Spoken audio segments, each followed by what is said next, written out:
It is Monday, November 16th, 2020. I'm Pastor Thor Ramsey with Center Church. This is Gospel for Five, where we take 5 minutes out of our day and focus on the gospel and the one who saved our souls, because Jesus is the gospel.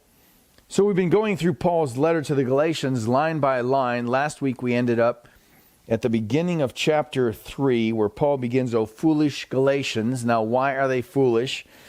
Well, verse 3 begins, "Are you so foolish?"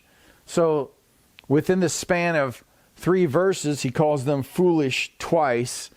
Why are they so foolish? "Having begun by the Spirit, are you now being perfected by the flesh?" In other words, having begun your Christian life with a miracle that you had nothing to do with, that you didn't bring about on your own, having begun your Christian life with a miracle that was birthed by the Spirit of God Himself in you, now how do you think you're going to proceed in the Christian life? Through your own effort? If the Spirit birthed in you the Christian life, how do you think you'll go on in the Christian life?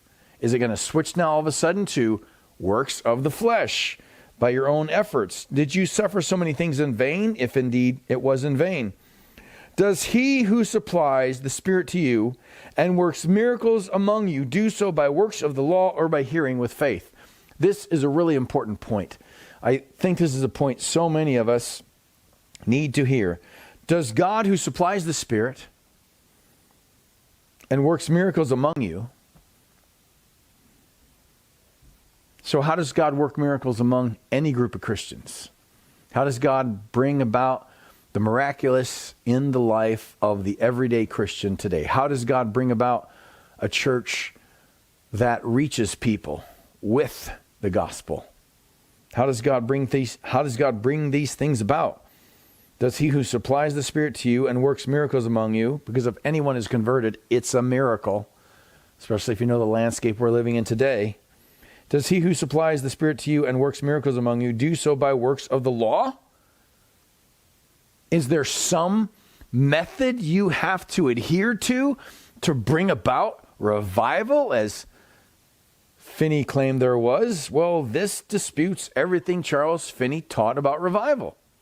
Finney taught that if you follow certain biblical principles, God's obligated to bring revival. We obligate God somehow, which is a ridiculous, outrageous idea within itself. Does He who supplies the Spirit to you and works miracles among you do so by works of the law, by some method, by something you have to follow, by something you should do or be doing, or by hearing with faith? Just as Abraham believed God and it was counted to him as righteousness. Now here is the crux.